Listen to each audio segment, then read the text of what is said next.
Hello friends, welcome to secret of சமையல். இன்னைக்கு நம்மளோட சேனல்ல நாம பார்க்க போறது கொஞ்சம் வித்தியாசமான ஒரு முட்டைக்கோஸ் உருளைக்கிழங்கு பொரியல். இது வந்து ஒரு 2-in-1 ரெசிபி அப்படின்னு சொல்லலாம். இது வந்து நீங்க பொரியலாவும் சாப்பிடலாம், இல்லைனா நீங்க சப்பாத்திக்கு ஒரு சைட் டிஷ் மாதிரியே இதை வச்சு சாப்பிடலாம். ரெண்டுக்குமே ரொம்பவே நல்லா இருக்கும். எப்பவும் சாப்பிட்ற முட்டைக்கோஸ் பொரியல் வந்து இது ரொம்பவே வித்தியாசமா நல்ல ஒரு வாசனையா சூப்பரா ஒரு மசாலா டேஸ்டோட இருக்கும். சரி வாங்க, டிலே பண்ணாம வீடியோக்குள்ள போயிடலாம். இந்த சூப்பரான மசாலா முட்டைக்கோஸ் உருளைக்கிழங்கு பொரியல் எப்படி செய்யலாம் அப்படின்னு பார்க்கலாம் வாங்க. இந்த மசாலா முட்டைக்கோஸ் உருளைக்கிழங்கு பொரியலுக்கு என்னென்ன வேணும் அப்படின்னு நம்ம ஃபர்ஸ்ட் பார்த்துடலாம். இதுக்கு வந்துட்டு இந்த மாதிரி முட்டைக்கோஸை நீல வாட்டில் இந்த மாதிரி பொடியாக நறுக்கி வச்சுக்கோங்க, நீளமாக. அதே மாதிரி ஒரு உருளைக்கிழங்கு முட்டைக்கோஸில் பாதி அளவுக்கு வர மாதிரி உருளைக்கிழங்கு வந்துட்டு இந்த மாதிரி தோலை சீவிட்டு சின்ன சின்ன பீஸஸாக நறுக்கி வச்சுக்கோங்க. இந்த சைஸில் ஒரு சின்ன சைஸ் பெரிய வெங்காயத்தை இந்த மாதிரி நீல வாட்டில் வெட்டி வச்சுக்கோங்க. கொஞ்சமாக கருவேப்பிலை, ஒரே ஒரு பச்சை மிளகாய் அதையும் இந்த மாதிரி பொடியாக நறுக்கி வச்சுக்கோங்க. ஒரு சின்ன தக்காளி அதையும் இந்த மாதிரி நீல வாட்டில் நறுக்கி வச்சுக்கோங்க. ஒரு பேன் அடுப்பில் வச்சுக்கலாம். இதில் வந்துட்டு கொஞ்சமாக எண்ணெய் விட்டுக்கோங்க. ஒரு 2 டீஸ்பூன் அளவுக்கு எண்ணெய் சூடானதும் ஒரு பிரிஞ்சி இலையை இந்த மாதிரி கிள்ளி போட்டுக்கோங்க. கூடவே ஒரு 1/4 டீஸ்பூன் சோம்பு அதையும் சேர்த்திக்கலாம். சோம்பு லைட்டாக செவந்ததும் நம்ம நறுக்கி வச்சிருக்கிற இந்த வெங்காயம், கருவேப்பிலை, பச்சை மிளகாய் அதை 3 சேர்த்திக்கலாம். ஃபஸ்ட்டு வெங்காயம் லேசாக செவந்து வரட்டும். வெங்காயம் லைட்டாக வதங்கிடுச்சு. இப்போ நம்ம நறுக்கி வச்சிருக்கிற இந்த தக்காளியும் சேர்த்திக்கலாம். தக்காளி ரொம்ப மேஷ் ஆகணும்னு அவசியம் இல்லை. லைட்டாக வதங்கினதும் நம்ம கட் பண்ணி வச்சிருக்கிற உருளைக்கிழங்கு சேர்த்திக்கலாம். இந்த தண்ணியில் போட்டு வச்சிங்கன்னா கலர் மாறாமல் இருக்கும் உருளைக்கிழங்கு. இந்த உருளைக்கிழங்கு போட்டு ஒரு 1 நிமிஷம் நல்லா வதக்கி விடுங்க. இந்த எண்ணெயில் ஒரு 1 நிமிஷம் இந்த உருளைக்கிழங்கு வந்துட்டு வதங்கியிருக்கு.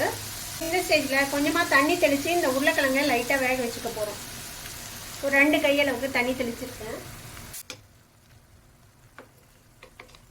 இப்போ இதை மூடி போட்டு ஒரு 5 நிமிஷம் இப்படியே வேக விடலாம். இந்த உருளைக்கிழங்கு வந்து ஒரு 3/4 வாசி வேகட்டும். ஃப்ளேம் வந்துட்டு மீடியம்ல வச்சுக்கோங்க. இப்போ ஒரு 5 நிமிஷம் ஆச்சு, நம்ம ஓப்பன் பண்ணி பார்ப்போம்.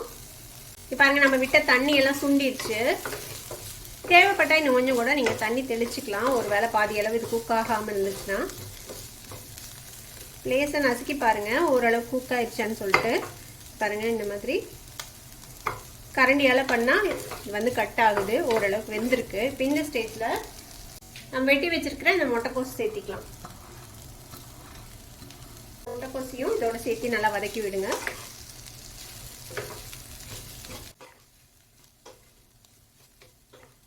இப்போ இன்னொரு 1/4 கப் தண்ணி எடுத்துருக்கிறேன். இந்த 1/4 கப் தண்ணி இதில் விட்டுடலாம். நல்லா ஒரு கலக்கி விட்டு நம்ம இதை வந்து திரும்பவும் மூடி வச்சிட போகிறோம். இன்னும் கொஞ்சம் நேரம் இது வந்துட்டு வேகட்டும். இந்த முட்டைக்கோஸ் உருளைக்கிழங்கு ரெண்டும் சேர்ந்து நம்ம இன்னும் வேறு எந்த மசாலாவும் சேர்த்தலை, உப்பு எதுவுமே சேர்த்தலை. கொஞ்சம் வேகட்டும், அதுக்கப்புறம் தான் நம்ம சேர்த்த போகிறோம் எல்லாமே. இப்போ மூடி போட்டு இது இன்னொரு 5 நிமிஷம் இது இப்படியே வேக விடலாம். இப்போ இன்னொரு 5 நிமிஷம் வெந்திருக்கு. நம்ம ஓப்பன் பண்ணி பார்ப்போம். பாருங்க, நம்ம திரும்பவும் விட்ட தண்ணியும் சுண்டிடுச்சு. இப்போ இந்த ஸ்டேஜில் நம்ம இதில் சேர்க்க வேண்டிய மசாலாஸ்லாம் சேர்த்திடலாம். ஒரு 1/4 டீஸ்பூன் மஞ்சள் தூள் சேர்த்திக்கலாம். மிளகாய் தூள் ஒரு 1/2 டீஸ்பூன் சேர்த்திக்கோங்க. நம்ம ஆல்ரெடி பச்சை மிளகாவும் சேர்த்திருக்கிறோம். அதில் உங்களுக்கு நல்லா ஸ்பைஸியாக வேணும்னா கொஞ்சம் அதிகமாக கூட சேர்த்திக்கலாம். 1/4 டீஸ்பூன் சீரகத்தூள், மசாலா வாசனைக்காக 1/4 டீஸ்பூன் கரம் மசாலா பொடி. இப்போ இந்த பொரியலுக்கு தேவையான அளவுக்கு உப்பு சேர்த்திக்கலாம். இது எல்லாத்தையும் நல்லா மிக்ஸ் பண்ணி விடுங்க.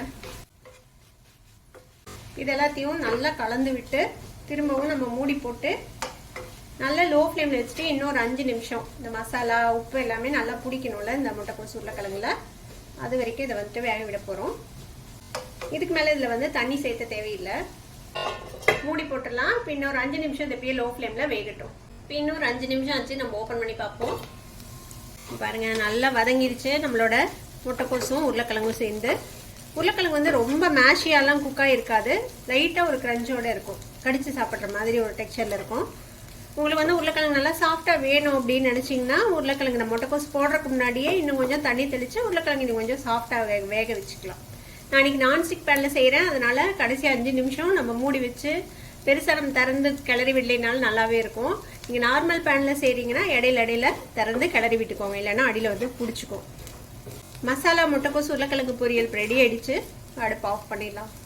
இந்த நல்ல வாசனையான டேஸ்டியான ஒரு முட்டைக்கோஸ் உருளைக்கிழங்கு பொரியல் ரெடி ஆயிடுச்சு. இதை வந்து நீங்கள் பொரியலாகவும் சாப்பிடலாம், இல்லை சப்பாத்திக்கு ஒரு சைட் டிஷ்ஷாக கூட வச்சு சாப்பிடலாம். ரொம்பவே நல்லாயிருக்கும். கண்டிப்பாக ட்ரை பண்ணி பாருங்கள். ட்ரை பண்ணி பார்த்துட்டு எப்படி இருந்தது அப்படின்னு கமெண்ட்ஸில் ஃபீட்பேக் கொடுங்க. இந்த வீடியோ உங்களுக்கு பிடிச்சிருந்ததுன்னா சப்ஸ்கிரைப் பண்ணுங்கள். பக்கத்தில் இருக்கிற பெல் ஐக்கானை கிளிக் பண்ணுங்கள். அப்போ தான் ஃபியூச்சர் நோட்டிஃபிகேஷன்ஸ் உங்களுக்கு உடனே வந்து சேரும். லைக் பண்ணுங்கள், ஷேர் பண்ணுங்கள். தேங்க்யூ ஃபார் வாட்சிங் வீடியோ. Bye bye.